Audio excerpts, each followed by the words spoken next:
बिस्मिल्लाहिर्रहमानिर्रहीम। आज हम उर्दू की 5वीं किताब के सफ़र नंबर 28 पर मौजूद नज़्म पढ़ेंगे, जिसका उन्वान है देखो नाच रहा है मोर।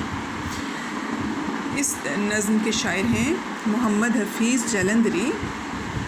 तो इसका पहला शेर है, सावन भादों की रुत आई, धरती पर हरियाली छाई, बागों ने खुश होकर पहने फूलों और फलों के गहने।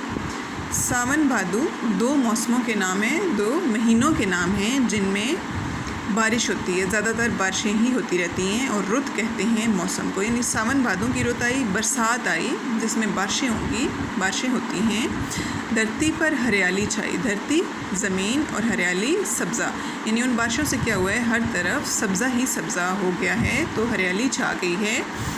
बागों ने खुश होकर पहने, यानी बागों में भी क्या हुआ है कि उन बारिशों की वजह से रौनक आ गई है।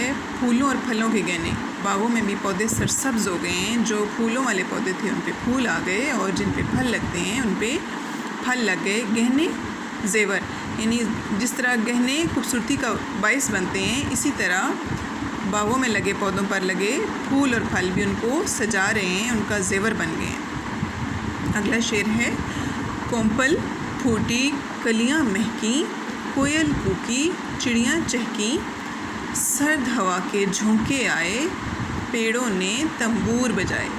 कोंपल फूटी, यानी जो छोटी सी कली होती है फूल खिलने से पहले, वो बनी। कलियाँ महकी, फिर वो थोड़ा सा खिलना शुरू होती है तो उसमें खुशबू आना शुरू हो जाती है। महकी यानी उनसे खुशबू आना शुरू हो गई। उससे क्या होता है कि जब ये बागों में फूल खिलते हैं तो कोयल एक परिंदा है जो आके बागों में और पौधों पे आके गाता है। तो यहाँ पे लिखा है कोयल कूकी, यानी उन्हीं पौधों और दरख्तों पे आके कोयल ने कूकना शुरू कर दिया और चिड़ियों ने चहकना शुरू कर दिया। सर्द हवा के झोंके आए। वैसे ये कौन सा मौसम था, इससे पहले शदीद गर्मी थी, लेकिन जैसे ही बारिशें शुरू हुई उससे क्या हुआ कि हवा में ठंडक आ गई, उसके झोंके आए। तो जब तेज़ झोंके आते हैं तो क्या होता है कि पेड़ों ने तंबूर बजाए। पेड़ होते हैं दरख्त और तंबूर एक साज़ है। तो दरख्तों के पत्ते और टहनियाँ जब आपस में टकराते हैं तो ऐसे लगता है जैसे कोई खूबसूरत सा साज़ बज रहा है। छाई काली घटा घनघोर, देखो नाच रहा है मोर, वाह चनोर क्या खूब बनाया, गुलशन में गुलजार खिलाया।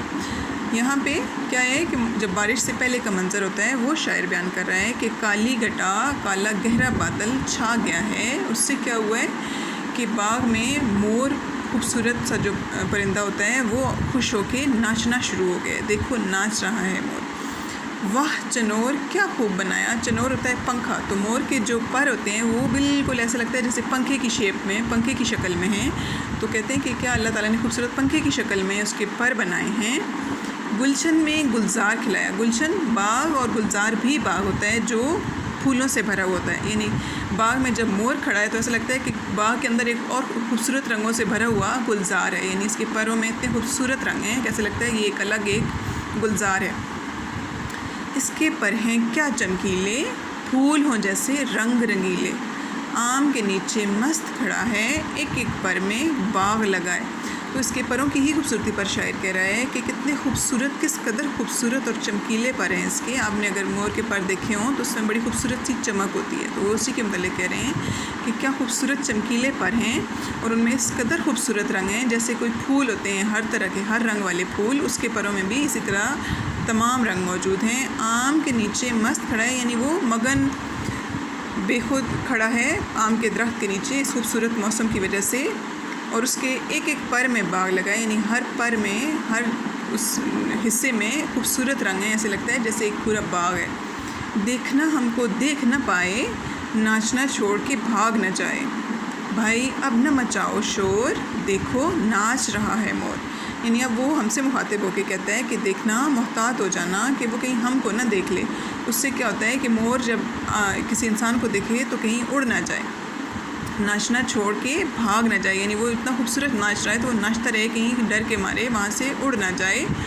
भाई अब ना मचाओ शोर, यानी है भाई अब कोई आवाज़ ना निकालो, देखो नाच रहा है मोर। यानी वो जो इतना खूबसूरत नाच रहा है मोर, वो इसी तरह नाचता रहे और अपनी खूबसूरती दिखाता रहे।